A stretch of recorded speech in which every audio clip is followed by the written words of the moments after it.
If your knee hurts just around the kneecap or maybe just underneath the kneecap, if it hurts when you go downstairs or upstairs, if you hear a little bit of grinding or crackling when you're squatting down, well, let me show you how you can improve it with some simple exercises. And I promise, dramatic zoom effect, no stretching. Find a nice and sturdy wall to lean onto. Let's do some wall squats.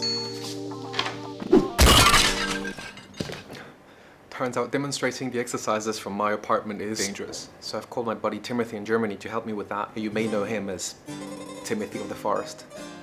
We're going to demonstrate a progression of exercises from the least aggressive for your knees to more advanced exercises. Your level of pain should guide you. None of these exercises should cause pain during or after the exercise. If they do, then you can regress to the previous stage. So let's start with those wall squats again. You're leaning against the wall and you're bending your knees at an angle where your knees don't hurt. And you're going to hold it until you start feeling a burn in those thighs. And make sure you have a good alignment between the hip, the knee, and the ankle. What you're looking for here, and that's crucial, is whether your knee has a tendency to want to go inwards. Let me get my props. Thor hammer of any therapist. So here, we've got a right knee. This is the thigh bone, bottom of the leg bone, fibula right here, tendon of the quadriceps, and the kneecap sits right underneath this piece of bone right here.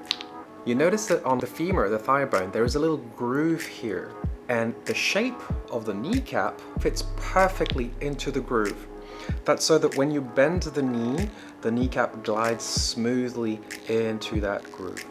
If your knee rotates ever so slightly inwards like this, then you can see maybe from the back, as I rotate, the kneecap starts to appear right there. So that means when I bend the kneecap is outside of its groove and it's rubbing against the femur bone. That can create a lot of damage on the cartilage of the kneecap and a lot of pain. And it's a very mild rotation, which translates in real life to what you see Timothy doing. The reason why the thigh rolls inwards is because your hip is unstable. Unstable hip, knee caving in, not good. Stable hip, knee straight, good. Here you have a case of knee pain. That's due to a hip problem. The natural step up to this exercise is to do exactly the same, just on one leg. Just make sure, again, your hip, your knees, and your ankles are well aligned.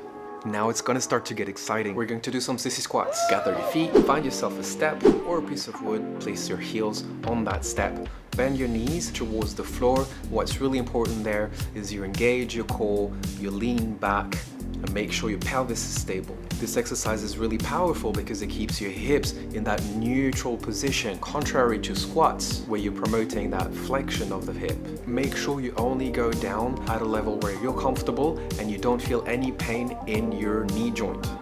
Here's a version if you don't have a log, a step, or a book. Feel free to hang on to a tree like Timothy. This is not a balancing exercise.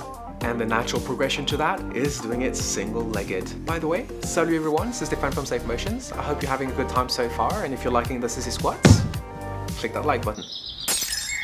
Here's a surprising fact, a fact nonetheless. Research has shown that recruiting and strengthening the glutes is very effective. In fact, perhaps more effective than other exercising in terms of protecting the knees. What I like to do in my glute exercises for running is lying on the side.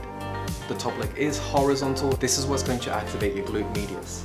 With the top leg, you're just going to perform the running motion. Make sure that when the leg goes back, you're squeezing your glutes and do as many repetitions as you can until you feel a good burn on the glute that's facing the sky. Here's another really interesting fact. We're full of those today. If your ankle is not flexible enough, this is going to make the lower part of your leg turn out and it's gonna flatten your foot. Just have a look at me. I'm right here with my heel on the floor trying to get my knee to reach the wall. I can't do it, so if I turn my foot out and flatten my foot, no problem to touch the wall. This just creates the same torsion in the knee as if it were the hip turning in. This is how your body's going to also compensate when you're running if you don't have the flexibility in your ankle. Here's how you can increase the flexibility of your ankle. You're just going to kneel down, rock your body forward and back, getting some oil in that joint, and try and push that front knee a little bit further forward every time. And you want to make sure that you're not turning your foot out or flattening your foot as you do this exercise. When you have a knee problem, it's great to do some knee strengthening, but you also have to look into the hip and the ankle. This guy's really cute. It's got a little brain inside. It means it's smart. Don't forget to like this video if you like it. You've got no thumbs, dude. À bientôt.